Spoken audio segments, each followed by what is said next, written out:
માંડલના કલાડિયાના ડેલા પાસેથી જૂની પડતર ઓરડીમાંથી વિદેશી દારૂનો જથ્થો ટાઉન પોલીસે ઝડપ્યો।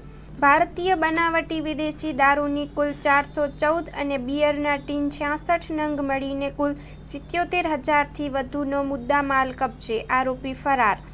માંડલ પોલીસ ઇન્સ્પેક્ટર સહિત પોલીસની ટીમ મોડી રાત્રે સરકારી કામકાજ અર્થે રોકાયેલી હતી। તે દરમિયાન ટાઉન પોલીસને બાતમી મળેલ કે નગરમાં આવેલ કલાડિયાના ડેલા પાસેથી અલ્તાફ બાપુભાઈ કુરેશીના કબજા ભોગવટાવાળી ખુલ્લી જૂની પડતર ઓરડીમાં ભારતીય બનાવટનો વિદેશી દારૂનો જથ્થો વેચાણ માટે છુપાવી રાખેલ છે।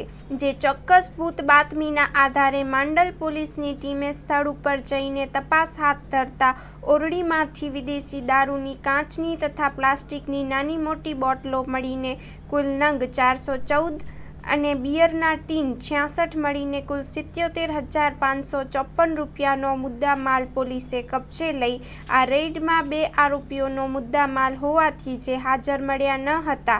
જે ફરાર આરોપીમાં મિનાઝ ઇસાકભાઈ બેલીમ અને શોયબ મુસાફાઈ ઘાંચી બંને રહે માંડલ, તાલુકો માંડલ, જિલ્લો અમદાવાદવાળાઓની વિરુદ્ધ ફરિયાદ નોંધીને કાર્યવાહી હાથ ધરવામાં આવી હતી।